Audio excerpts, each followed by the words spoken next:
Alors maintenant, ce qu'on peut faire, ça va être que de temps en temps, vous savez, vous avez des éléments que vous utilisez fréquemment, vous voulez les cocher ou des trucs comme ça, mais vous pourriez avoir tout simplement envie de le foutre à la poubelle, l'élément. Donc là, ce qu'on va faire, c'est que cet élément-là, on va rajouter une petite icône, par exemple une petite poubelle, pour qu'on puisse dégager l'élément si jamais on n'a plus envie. Donc quand on va rajouter un petit dessin de poubelle, et si on clique sur la petite poubelle, ça supprime tout cet élément-là, toutes ces lignes-là. Ok? Vous allez voir, c'est pas très compliqué. La première chose qu'on va faire, du coup, c'est de donner aussi un ID à l'élément list qui porte notre information ici. Donc cet élément list, on va faire pareil.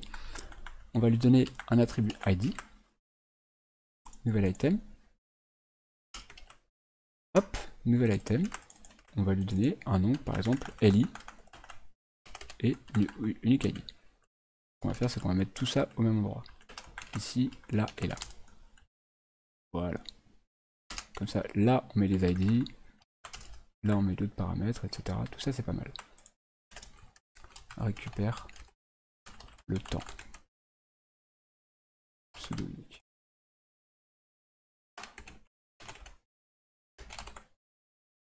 Voilà.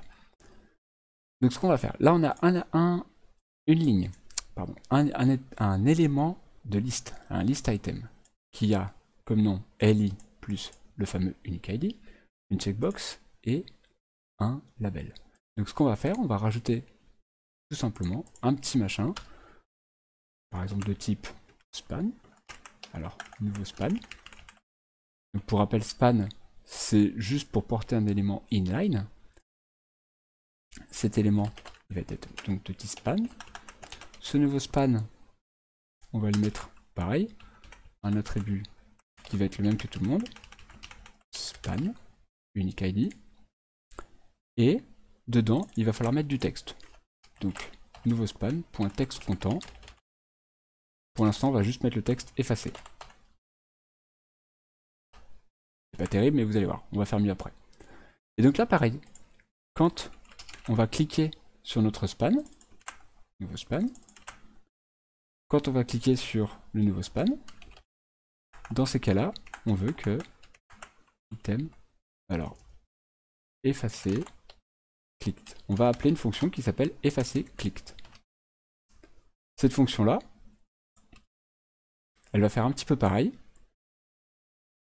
sauf que elle va aller supprimer tout le LI. Elle va trouver le LI et elle va le supprimer. Donc, on va faire ça. Fonction. Ah, j'avais déjà copié ça dans le presse-papier. Effacer clicked. Donc, quand on a cliqué sur le bouton effacer, dans ces cas-là, on veut faire un effacement. Donc, on va pas s'embêter trop. On va reprendre tout ça. Donc là, ça va être span ID. Donc, span ID, ça va être le span qui est là. On va récupérer son ID. On va récupérer la cible, c'est-à-dire le numéro qui va être à la fin. Et du coup, maintenant, il va falloir qu'on trouve var li cible. Il faut qu'on trouve le li qu'on veut supprimer. Donc, document get element by id li clicked. Donc là, ça va être li avec le numéro qu'on vient d'isoler.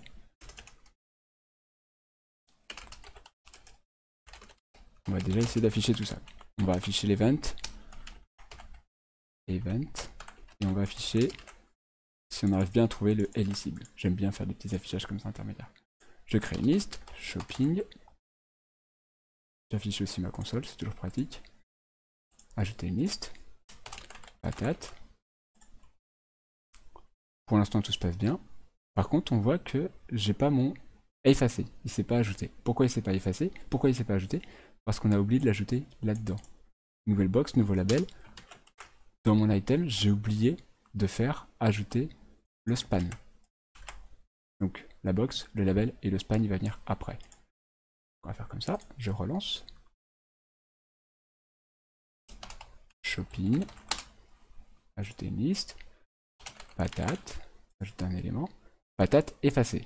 Donc la box, input, le texte label et effacer qui nous permet, quand on clique dessus, normalement, d'effacer toutes ces lignes. Donc si je clique sur effacer maintenant, normalement, checkbox ID, alors j'ai un event target ID. J'ai fait une bêtise, parce que, ah oui évidemment, là c'est plus checkbox ID, mais c'est span ID qu'il fallait prendre. Donc on est bien arrivé dans la fonction, sauf que là la fonction elle voulait utiliser une variable qui s'appelle checkbox ID que je n'ai pas déclarée, puisque c'était ce que j'avais avant. Donc là c'est span ID qu'il faut prendre et mettre ici. Sinon ça aurait été bon. On recommence, juste pour vérifier qu'on est bien sur la bonne voie. Shopping, ajouter patate, ajouter un élément. Quand je clique sur effacer, alors ça c'est des problèmes de JS Fidèle, quand je clique sur effacer, on a bien le clic qui a eu lieu, l'événement clic, ça c'est mon console log event, et on a bien réussi à sélectionner le LI. Donc maintenant, il faut juste réussir à ce que LI cible, il faut juste réussir à supprimer LI cible de ma page. Donc ça, qu'est-ce qu'on peut faire? On peut demander à Google, JavaScript, supprimer élément, supprimer DOM élément. Ça sera plus précis. Donc là, qu'est-ce qu'il y a par exemple? Il y a ça. La méthode childNodeRemove retire l'objet de l'arbre auquel il appartient. Donc si on prend un élément et qu'on applique remove dessus, normalement, il va disparaître. Donc on va tenter ça. Remove tout simplement. Et donc là, si on fait li cible.remove, a priori, ça devrait supprimer notre élément. Donc, shopping, ajouter une liste, patate, ajouter un élément, et si je clique sur effacer, on va sélectionner ça, et normalement on va le supprimer. Hop, on a bien notre élément qui a disparu. Si je recrée quelque chose, comme banane, de nouveau, ça permet d'effacer. Donc ça fonctionne. Alors maintenant le texte effacé, il est moche, donc ce qu'on va faire, c'est qu'on va faire emoji, poubelle. On va utiliser tout simplement une petite emoji, icône poubelle, voilà, parfait. Et on va ajouter ça. Comme on a le droit de mettre ce qu'on veut puisque c'est un texte, pourquoi pas mettre une emoji et être moderne. Run,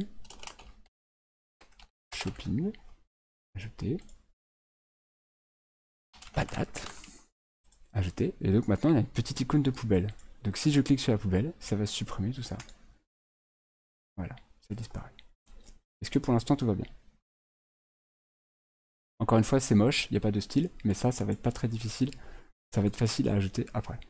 Mais si jamais on clique sur deux boutons à un intervalle de temps très limité, il ne risque pas d'avoir le même ID. On est à l'échelle de la milliseconde, donc ça veut dire que si tu arrives à cliquer en moins d'une milliseconde sur le bouton, effectivement il y a un problème. Si tu arrives à faire ça, à taper un texte, ajouter, taper un texte, ajouter, en moins d'une milliseconde, effectivement tu auras exactement, hop hop hop, tu auras exactement le même get time.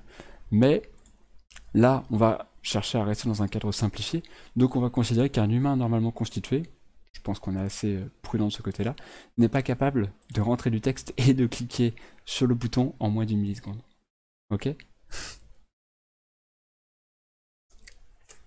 Mais effectivement, ça a ses limites.